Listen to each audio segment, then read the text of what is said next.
Bonjour et bienvenue pour cette nouvelle émission de Rabbin dans la Cité, spéciale élection israélienne. Avec, pour nous accompagner, Rav Shmuel Marciano, qui est très connu du public francophone de Jérusalem, et peut-être même plus loin. Il est conseiller municipal pour un parti orthodoxe depuis 3 ans. Il a énormément de casquettes, c'est un des Mohalim les plus en vue dans le monde francophone. Il s'occupe du Darkei Eliyahu, c'est-à-dire qu'il a créé des institutions qui font du chesed. Il a repris, parce qu'il était très ami avec Rav Sandler, donc c'est lui qui a soutenu sa femme et qui contribue aujourd'hui à la réussite du collège de Beth Sandler.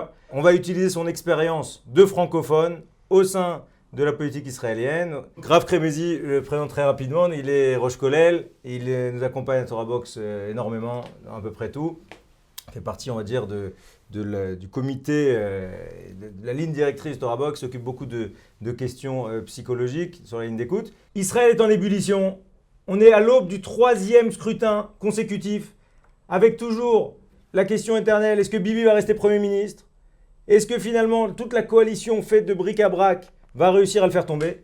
Et plus largement, pour ce qui nous concerne, nous en tant que Torah Box, et vous en tant que spectateur, auditeur qui aimait la Torah, qui essaie de valider la Torah, une vraie question à savoir quel est l'avenir du pays comme un État juif. Puisque on rappelle qu'aujourd'hui, c'est là une des principales questions et c'est là tout l'intérêt de faire intervenir des rabbinim sur cette problématique politique.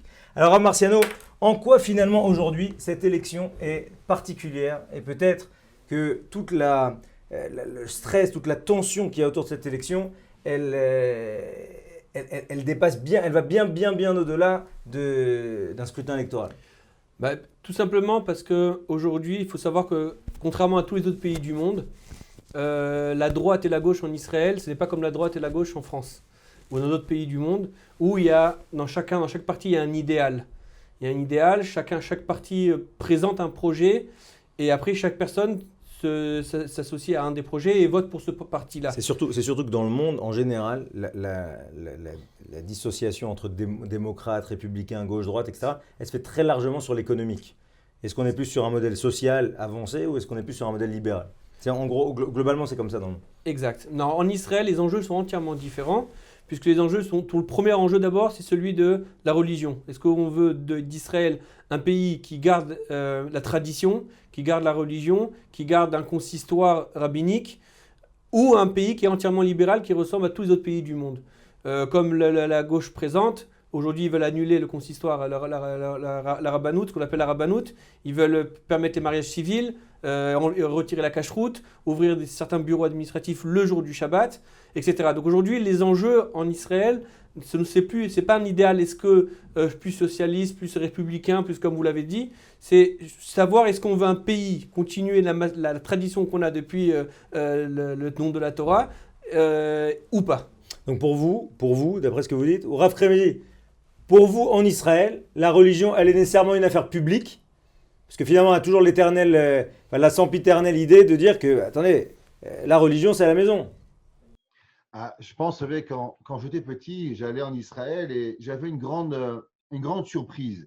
Je voyais des bonbons qui étaient écrits en hébreu et mon père me dit, mais pas tout ce qui est écrit en hébreu est cachère. Et je n'arrivais pas à comprendre. Pour moi, quand je voyais un journal par terre, je me le ramassais, je l'embrassais. Parce que pour moi, tout ce qui était hébraïque avait une connotation religieuse et que automatiquement, il avait une certaine kedusha. Baruch Hashem, avec le temps, où les partis religieux sont venus en Israël et ont grandi, on peut trouver des mikvaot pour femmes à tous les coins de rue, des écoles juives à tous les coins de rue. On peut voir énormément de synagogues avec des subventions d'État qui puissent grandir. Un homme veut dire Kaddish. On a énormément de facilité à venir et vivre son judaïsme, à voir que mon fils, s'il rencontre une fille, savoir s'il est juif ou elle est juive, c'est très facile en Israël. Et est-ce que ça serait pas possible à l'américaine de faire ça sur fonds privés? La réponse, c'est qu'en Israël, si on a entre juifs, il y a énormément en Amérique, on a une majorité de goyim. Donc, automatiquement, il y a beaucoup de halachot qui vont dériver de cette majorité. On rentrerait dans des questions qui sont énormes, qu'on ne pourrait plus vivre normalement. La politique israélienne n'est pas seulement de la politique à l'extérieur, c'est quelque chose qui va permettre le futur de nos enfants, le futur de nos petits-enfants, de vivre un judaïsme minimal. Je ne dis pas de vivre un Neturei Karta, je ne dis pas de vivre chassidique, mais au moins de pouvoir manger kasher, de pouvoir avoir un mikvé subventionné, d'avoir une synagogue, savoir avoir une vie juive qui fait partie intégrale de notre tradition. Pour vous, clairement, Israël, Rav, c'est pas un État laïque pour vous.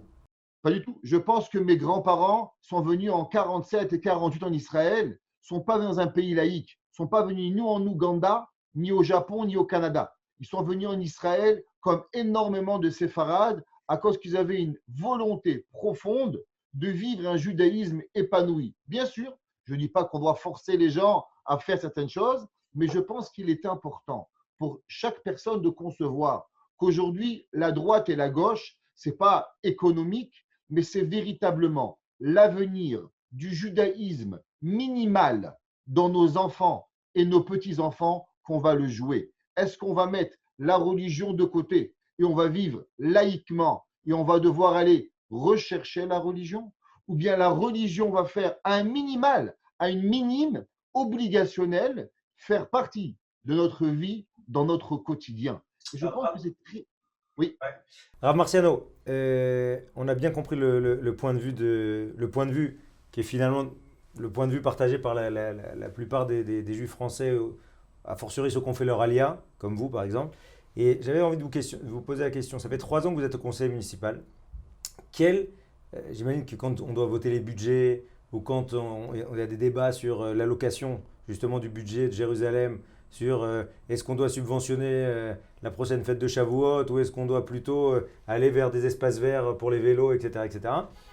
Est-ce que vous sentez ce que dit Rav Kremezi là, à savoir que le clivage gauche-droite autour du religieux-non religieux, il est très prégnant? Est-ce que finalement pour vous, voter pour la gauche, ça signifie rendre les clés d'un État, enfin vraiment créer un État laïque? Alors, ce que le Rav Kremezi a parlé, c'est sur l'État national, c'est sur la Knesset. Moi, je me trouve à la mairie. Donc, à la mairie, c'est sûr que la plupart des budgets viennent de la Knesset, de l'État. Et donc, après, on les redistribue. Maintenant, à la mairie elle-même, il y a un vote que pour la mairie. Donc, il y a le nombre de sièges. Chaque parti politique a le nombre de sièges en fonction du nombre de voix qu'ils ont obtenues pendant les élections. Ouais, mais est-ce que vous sentez qu'il y a des clivages très très forts entre les conseillers municipaux de gauche, les conseillers municipaux de droite? Est-ce que cette tension, elle se sent au conseil municipal? Alors, à Yerushalayim, bien évidemment, parce que Yerushalayim, c'est la plus grande ville d'Israël. C'est la plus grande. On dit que Yerushalayim, c'est une petite Knesset. Et bien évidemment qu'on sent, parce qu'à Yerushalayim, c'est vraiment. À Yerushalayim, il y a de tout. Il y a de tout, il y a de tous les partis. Donc de l'extrême gauche à l'extrême droite. Donc oui, il y a des conflits, bien évidemment. Il y a des arrangements aussi, des eskémimes qu'on fait. Les partis de droite. Il y a combien de conseillers municipaux? 31. Ah, donc c'est vraiment 31 plus le maire. 31 qui sont partagés en nombre de partis politiques. Et donc oui, il y a des conflits, mais d'un côté, le maire est là pour justement faire des eskémimes, où une fois il va dire des arrangements, où une fois il va dire on va donner à gauche, que la droite va être Mevateret, et la fois à l'inverse. Aujourd'hui, à Yerushalayim, on est à peu près, les partis religieux et partis non religieux, à partir à moitié-moitié, on est à 16-15. D'accord, et vous sentez, quand on appelle attention l'État laïque ou attention la fin de la religion en Israël, etc., vous sentez vraiment qu'il y ait cette volonté-là de la part des partis de gauche, déjà à l'échelle municipale, locale? Bien évidemment, chaque attribution d'un terrain pour construire une école religieuse ou pour construire une synagogue, oui, il y a des conflits. Alors, même s'ils savent qu'ils ne passeront pas parce qu'ils sont minoritaires, mais ils sont obligés de là pour représenter leur parti, faire du bruit, montrer qu'ils sont contre. Bien qu'aujourd'hui à Yerushalayim, on est majoritairement religieux, des partis religieux, que ce soit entre Sfarad, Ashkenaz, Chassidik. Mais ces conflits, ils existent. Bien évidemment qu'ils existent à plus petite échelle. Mais si dans le national, ça sera de façon plus marquée, alors on le ressentira automatiquement aussi à la mairie. À la mairie, en vérité, on vit un petit peu à petite échelle ce qu'on vit à la Knesset. Rav Kremezi, quand vous avez des gens sur la ligne d'écoute ou des questions, vous suivez tellement de gens, en Israël, que ce soit religieux ou pas religieux, est-ce que vous sentez que ce clivage, il est très fort et peut-être ce qui est intéressant, c'est est-ce qu'il y a une différence entre les Français ou les Israélo-Français, d'accord, ceux qui sont venus en Israël de France, et ceux qui sont venus du Canada, où ils sont peut-être plus libéraux ou... Tout d'abord, il faut savoir que les Israéliens sont nés dans la vie de la politique. Ça veut dire qu'en Israël, la politique, c'est quelque chose depuis qu'on est petit, depuis qu'on a 5 ans. On est né dans une ambiance où on vote pour X parti ou Y parti sans vouloir donner aucun nom pour ne pas forcer personne à comprendre. Donc, la politique, elle fait partie intégrale et les écoles font partie aussi de certains mouvements politiques en Israël. Donc déjà, il faut savoir que les Israéliens, ils en mangent au petit déjeuner depuis la maternelle. À l'inverse, dans d'autres pays, la France, le Canada, sont des pays beaucoup plus calmes où les politiques et les changements politiques sont très minimes entre les deux partis. Vous prenez les partis conservateurs et les partis et d'autres partis dans le socialiste, la vie de tous les jours ne va pas changer. Les Français ont l'habitude que leur judaïsme, il est un petit peu à la maison et à l'extérieur, on a une certaine vie que la vie extérieure ne rentre pas chez nous. C'est la façon de la vie plus ou moins française. Quand on arrive en Israël, on est un petit peu submergé, qu'on nous oblige un petit peu à faire ce choix. Ça veut dire que en France, je peux avoir l'air d'un républicain, mais profondément, je peux être un socialiste. Et je peux être une différente façon. En Israël, les amitiés, ma ville, mes amis, l'école qui je fréquente, elle a une certaine connotation politique de facto. Et les Français ont énormément… L'autocollant que je mets sur ma voiture, Rav. Hein? L'autocollant que je mets sur ma voiture. Exact. Ça veut dire que ça a un effet profond et qui peut déranger énormément de Français, où on les oblige à aller dans une avenue où ils n'ont jamais connu et même peut-être qu'ils ont toujours refusé de prendre cette avenue. Et aujourd'hui, quand ils arrivent en Israël, ils sont dans un train et des fois, ils ont l'impression d'être dans un train en marche sans qu'ils savent véritablement la destination de ce train. Et je pense que c'est pour ça qu'il est excessivement important que les Français qui arrivent en Israël se posent des vraies questions et posent aux bonnes personnes les questions pour comprendre les véritables enjeux et les véritables problématiques de droite et de gauche, de centrisme, d'extrême droite, d'extrême gauche, pour pouvoir qu'ils comprennent que le train, que tu le veux ou que tu ne le veux pas, tu es dans un train en Israël. Tu n'as pas le choix de rester dans la gare. Tu rentres dans un train, le seul choix que tu as, c'est est-ce que tu prends le train de gauche ou le train de droite. Mais la vie israélienne, elle a été fabriquée que tu vis toute ta vie, de ton enfance jusqu'à après tes 120 ans, dans un train. Alors Marciano, c'est intéressant parce que finalement, Rav Kremezi, de fait, il a répondu à la question, qui est une des questions que beaucoup de gens se posent, à savoir qu'est-ce que font des rabbins dans la vie politique. C'est-à-dire, quand on est en France, déjà, on est embêté par les histoires consistoriaux, de voter pour un président, quand le rabbin s'en mêle, etc. Le rabbin, il s'occupe des choses religieuses, il ne s'occupe pas des… Et alors, comment vous pouvez répondre à ça? Parce que finalement, vous, on est venu vous chercher, ce que vous nous avez raconté. On vous a dit, écoutez, vous êtes Rav, vous représentez la communauté francophone, c'est dommage, venez porter la voix des juifs francophones religieux, et vous, a priori, vous n'étiez pas destiné, vous n'avez jamais dit que vous allez faire de la politique ou quoi que ce soit, vous êtes Moël, vous êtes un Lamdan, etc. Et en quoi, pour vous, ça vous paraît aujourd'hui naturel? Et finalement, peut-être racontez-nous votre expérience, c'est intéressant de comprendre finalement comment votre expérience personnelle peut donner du reflet à ce que vient d'expliquer le Rav. Voilà, alors je vais vous répondre, comme vous m'avez demandé, je vais raconter un tout petit peu l'historique, très brièvement. Donc, comme vous l'avez dit, donc moi je m'occupe de Kolélim, de Namuta de Chesed, je suis Moël, j'ai écrit des Sfarim d'Alacha, et un beau jour on m'appelle pour me demander de rentrer à la mairie de Jérusalem en tant que conseiller municipal, parce que pour représenter les Français. Les Français, il y a une image qui est faite en Israël que tous les Français, ils sont riches, ils viennent avec les euros de France, ils sont riches, et donc automatiquement… Aujourd'hui, il y a moins de problèmes. Voilà. Là, Inara, il a fait effet sur l'euro. Donc, que les Français ne rencontrent aucun problème, ce qui est tout à fait faux, d'accord? Et aujourd'hui, bon, je peux le crier sur les toits, que ce n'est pas du tout la réalité. Et donc, on me demande de rentrer. Donc, pour moi, la politique, c'était comme tous ces Français-là. Et je suis content aujourd'hui de parler parce qu'il y a des gens qui ont eu, entre guillemets, le courage de m'appeler pour me demander comment j'ai fait ce pas-là. Il y a des gens, je sais, qui n'ont pas osé, mais la question, elle existe. Donc aujourd'hui, peut-être à travers TerraVox, je pourrais leur répondre. Donc moi, comme toute chose, toute grande décision dans ma vie, plus petite ou plus grande, je demande à mes rabbinim. Et donc j'ai pris, avec ma femme, on est parti chez le Rav pour demander. On est demandé juste pour que je puisse répondre à la proposition non, mais avec une bonne conscience. Et donc, après avoir exposé la question à mon Rav, Quel Rav? le Rav Ayoun, d'un côté, qui est en même temps mon beau-père, mais en même temps mon grand Ekram, qui est connu dans le monde francophone, et à mon Rav à qui je pose toutes les questions de halakha, qui me connaît, qui connaît ma personnalité, etc. Et qui m'ont dit à l'unanimité, les deux, et de façon mais tellement claire et limpide, oui, c'est pour toi, t'as toujours voulu aider les francophones. Eh ben aujourd'hui, on va te donner, t'étais limité avec les moyens que tu avais, aujourd'hui, on va te donner des moyens qui sont beaucoup plus grands. Et malgré, bien que c'est les rabbinim qui m'ont dit que je suis parti avec ça et que j'aurais donné la réponse positive à la proposition, je suis resté quand même avec...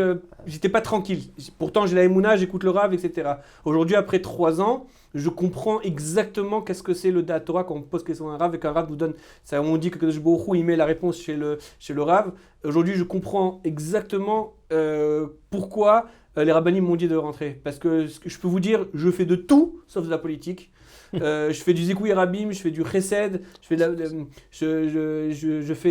j'aide les gens depuis l'âge du GAN, jusqu'au 3e âge avec les certificats de vie, qu'aujourd'hui on a la possibilité de délivrer les certificats de vie pour la France, reconnus par les caisses de retraite de France pour pouvoir toucher leur... etc. Donc on aide les gens, mais de façon que ce soit quelqu'un qui veut construire agrandir sa maison, quelqu'un qui veut rentrer son fils dans un GAN, sa fille, la été inscrit, la taxe d'habitation qui est très compliquée en Israël, qui n'est pas du tout le même système que le français. Les gens, une fois, 2 fois, ils essayent, ils voient qu'ils n'arrivent pas, ils payent la totalité alors qu'ils ont le droit, pour plusieurs raisons, à une réduction. Donc on leur montre le dossier, on les aide, on leur explique, on a traduit énormément de papiers, de documents en français. On s'est battu pour que aujourd'hui le site internet de la mairie, il y a plusieurs langues dont on a rentré le français, c'est tout nouveau. Ouais. Donc on fait du matin jusqu'au soir et du soir jusqu'au matin, parce que dans ça il n'y a pas d'horaire. Les gens, quand ils rencontrent un problème, ils pensent qu'à leur problème. Donc ils viennent à nous pas une fois et pas 2 fois, des téléphones à 2h du matin. Ça veut dire, donc quand je vois ça, et je vois combien on aide, combien on peut aider les gens, combien on peut justement ne pas perdre, comme il a dit après-midi, quand on arrive ici, l'intégration est très difficile. Ben, si au moins dans ce domaine-là, ils sont aidés, ils sont épaulés, alors automatiquement ça les aide dans leur train, de suivre le train, d'être dans le bon train. Dans le bon wagon. Le bon wagon. Rav Kremizi, si vous avez été en Israël, vous aurez fait de la politique ou pas? Il vous l'a bien vendu, hein. Il vous l'a bien vendu. C'est difficile à dire parce que je pense que véritablement en Israël, la politique, c'est pas de la politique, c'est du vie de tous les jours. Expliquez-nous, parce que ça fait 2 fois que vous dites ça. J'ai pas bien compris ce que vous voulez dire. Ça veut dire qu'en Israël, à partir du moment où on parle d'école, est-ce que l'école religieuse, elle va être gratuite ou elle va être payante? Est-ce qu'elle fait partie du système de l'État ou bien c'est un surplus? Au Canada, par exemple, l'école juive, on la paye et ça coûte très cher. Pourquoi? Parce qu'il y a l'école laïque pour tous les Québécois et tous les Canadiens qui est gratuite. Si tu veux dans une école juive, religieuse, c'est un bonus. Donc, automatiquement, ça demande des frais supplémentaires. Si tu veux tu veux travailler le Shabbat, par exemple, tu travailles à la poste, tu veux travailler Shabbat, ce n'est pas obligatoirement qu'on va accepter ta candidature parce que tu ne pourras pas venir le Shabbat. Tandis que en Israël, quand tu es shomer Shabbat, tu as la possibilité de ne pas travailler le Shabbat. Quand tu vas louer une voiture, par exemple, en Israël, si tu es shomer Shabbat, tu peux avoir, vu que tu es shomer Shabbat, tu peux avoir une réduction parce que la voiture ne va pas être, quand tu vas t'assurer ton auto, vu que tu es shomer Shabbat, donc tu pourras en avoir moins. Ça veut dire que la religion, quand elle fait partie de l'État et qu'elle est une vérité incontournable, alors chaque jour de ma vie, c'est la Torah. Donc, est-ce que je ferai de la politique ou je ne ferai pas de politique? Je n'ai jamais été politicien parce que je dis toutes les vérités.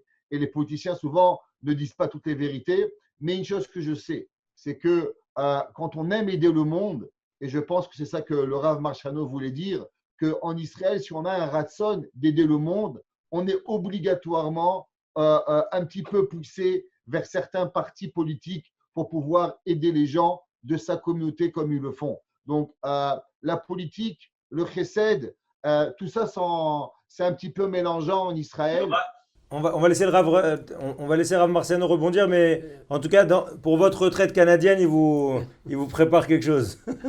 Alors, Rav Kremizi, j'aimerais partir un peu plus loin de ce que vous avez dit, quand vous avez dit qu'une personne qui arrive en Israël peut être chômeret Shabbat par rapport à son travail parce que les bureaux sont fermés. Justement, aujourd'hui, où on parle de droite et de gauche et de ce que de garder un État avec la tradition et la religion ou pas, il faut savoir que les enjeux aussi, en parlant avec des grands rabbinim et des gdolim, il faut savoir que quelqu'un qui est religieux, un orthodoxe, même si des bureaux ouvriront le Shabbat, il n'aura pas entre guillemets, le Yetzer Hara, la possibilité d'aller travailler. Il est convaincu, le Shabbat pour lui, c'est quelque chose de convaincu, il n'ira pas travailler Shabbat. Mais pour des gens qui sont tangents ou qu'aujourd'hui ils gardent le Shabbat parce qu'ils ont cette facilité, comme vous l'avez dit, le fait qu'aujourd'hui les bureaux en Israël sont fermés le Shabbat, le jour où les bureaux ouvriront et qu'on leur dira si tu travailles tu vas gagner plus d'argent, ta parnassa, etc. Et ben, ces mêmes personnes-là iront peut-être aller travailler Shabbat et ne seront plus, garderont plus le Shabbat. Et de savoir que quand on est entre guillemets dans la politique israélienne, c'est une des choses où on se bat justement pour garder. Quand on dit qu'on ne fait pas de la politique, mais on essaie de faire vraiment de garder ces valeurs-là qu'on a, et surtout les Français qui viennent de France, on a tous ces valeurs-là du judaïsme, même les minimums, mais on les a, de se battre pour les garder, pour qu'on puisse en Eretz Israël continuer à les appliquer et les observer. Alors Rav Marciano, je rebondis sur ce que vous venez de dire, qu'il y aurait une spécificité française. D'accord, notamment en termes de valeurs, d'esprit du judaïsme. Et je vous pose la question à tous les deux, on va commencer par vous, Rav Kremizi. Est-ce que vous pensez qu'il peut y avoir dans ces élections, et même plus largement, mais bon, là maintenant on est vraiment dans ces élections, un impact de l'électorat francophone? Sachant qu'on estime à 1 million de personnes le nombre de gens qui pratiquent le français et qui sont plus ou moins attachés à la société française, à la mentalité française, à 300 000 personnes, à ramener un nombre d'électeurs de 6 millions, d'accord, l'électorat en Israël c'est 6 millions, il y a 30% d'abstention, donc on est à 4 millions. Donc finalement à 300 000 sur, on va dire 300 000 sur… Bon, 8%. Ouais, 8, presque 10, ouais, 8% de la… 8% de la c'est le vrai chiffre. Ouais. Tout d'abord, je pense qu'il est certain que quand on parle de 8%, je pense que s'il y avait 8% qui auraient voté à gauche ou de droite à gauche, on n'aurait pas eu des autres élections.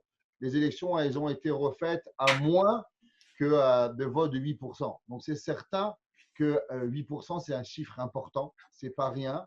Et il est nécessaire à tout le monde de comprendre l'obligation civique, d'abord, religieux et économique à tous les points de vue. À tout le monde déjà de faire l'effort d'aller voter. Je pense que nos chachamim, quand le Chazonish, le Rav Shach avaient poussé les gens à voter, on ne comprenait pas véritablement les enjeux. Mais aujourd'hui, avec ce qui se passe, on comprend véritablement le danger de ne pas aller voter. Je pense que ça, c'est la première chose qu'on doit faire en tant que citoyen, juif, francophone, israélien, peu importe le pays où on est, et principalement aujourd'hui en Israël, où on sait les enjeux, c'est d'aller voter. 1. Numéro 2, avant de faire sa décision de vote, de ne pas écouter peut-être trop les médias de gauche ou trop les médias de droite, mais véritablement s'asseoir et de lire et de comprendre véritablement ce que chaque parti, il va me donner, il va m'enlever, il va apporter à mes enfants et dans mon futur. Et par rapport à ça, faire ma décision et ne pas laisser peut-être certaines personnes me faire certaines peurs en me disant oui, la religion X, Y, Z pour pouvoir voler mon vote et m'enlever ce droit que je peux le regretter par la suite, vu que je n'aurai pas peut-être les véritables données et je vais oublier les raisons principales qui m'ont poussé à venir en Israël. La majorité des Français sont venus en Israël, pas pour manger des glaces et des shawarma, mais peut-être plus pour vivre un judaïsme épanoui. Et ça, c'est l'enjeu principal de notre élection aujourd'hui, c'est quel genre de judaïsme nous voulons vivre. Est-ce qu'on veut vivre un judaïsme épanoui dans un critère, on va dire, un peu large, mais de Torah, ou bien totalement un pays laïque sans avoir de Torah? Et est-ce que c'est ça que j'ai abandonné mon pays, ma France, j'ai abandonné ma maison, mes amis, des fois mes parents, mon travail, et pas perdre de vue les raisons qui m'ont apporté à faire mon aliyah. Rav Marciano, on vous donne le mot de la fin. Alors, je reviens sur votre question sur les 8%. Juste dire le premier argument qu'on m'a donné quand on m'a appelé pour pouvoir rentrer à la mairie de Jérusalem, c'est qu'on m'a dit que le public francophone en Israël et à Jérusalem, il est de 8%. C'est-à-dire qu'il y a 8% sur tout Israël, à Jérusalem 8, Netanya 10, et qu'ils ont compris qu'aujourd'hui le public francophone était important, qu'il n'était pas négligeable. Et c'est pour ça que dans les dernières élections, que ce soit municipales ou nationales, ils ont fait dans plusieurs partis, ils ont fait rentrer des candidats francophones, ce qui n'existait pas avant. Francophones, parce qu'ils ont compris que c'était pas un public qui était du tout négligeable et qu'il fallait leur mettre un représentant. Donc du coup, vous pensez qu'il y a vraiment un impact possible sur l'élection? Ah, c'est sûr. Juste pour exemple, il y a un an, il y avait les élections municipales. Donc les élections d'avant, c'était 6 ans avant. 6 ans avant, il n'y avait pas un candidat français. Dans les dernières élections, donc en 2019, en octobre 2018, pardon, il y avait 8, rien qu'à la mairie de Jérusalem, 8 candidats. C'est-à-dire que presque tous les partis politiques avaient un candidat dans leur liste français. Bon, plusieurs n'étaient pas dans une place qui était éligible, mais en tout cas, chaque parti avait compris que l'électorat français était important et qu'il ne fallait pas le négliger. Et donc, ils ont mis un représentant francophone. Razak. Alors regardez, merci infiniment d'avoir suivi cette émission. Un point qui est clé pour nous, c'est-à-dire en tant que Torah Box, on invite tous les gens qui ont de la famille en Israël, qui ne votent pas nécessairement, on parle notamment des personnes âgées, qui ont des grands-parents, qui ont des gens qui sont loin de la politique, de leur faire comprendre, d'essayer de faire passer ce message, à quel point finalement cette élection, elle est critique pour la définition même de ce que va être l'État d'Israël. Plus de 80% de nos auditeurs vivent en France, mais 100% de nos auditeurs ont de la famille en Israël. 100% de nos auditeurs ont des amis et 100% des auditeurs peuvent avoir un impact dans l'élection israélienne, ça qui est beau. En appelant, en vérifiant, est-ce que vous votez bien? Est-ce qu'il y a quelqu'un qui peut vous emmener si vous êtes en difficulté pour aller voter? Et voilà, ce qu'on demande à chacun, c'est de prendre quelques minutes pour justement contribuer. Parce que comme l'a dit Rav Kremuzi, ça va bien au-delà de voter pour un Premier ministre. En Israël, ce qui se joue aujourd'hui, c'est l'avenir du pays, de la spiritualité du pays pour les prochaines années. À très bientôt. Organiser un cours avec un Rav de Torah Box, avec le service Torah Box chez vous, c'est enfin possible. Paris, Lyon, Tel Aviv, Madrid, Bruxelles, Montréal, Casablanca. Torah Box vient à votre rencontre. Organisez un cours gratuitement, chez vous, entre amis, au travail ou dans votre communauté. Dans une ambiance chaleureuse, un Rav de Torah Box donnera une conférence et répondra à toutes vos questions. Réservez rapidement sur notre site, par email ou par téléphone.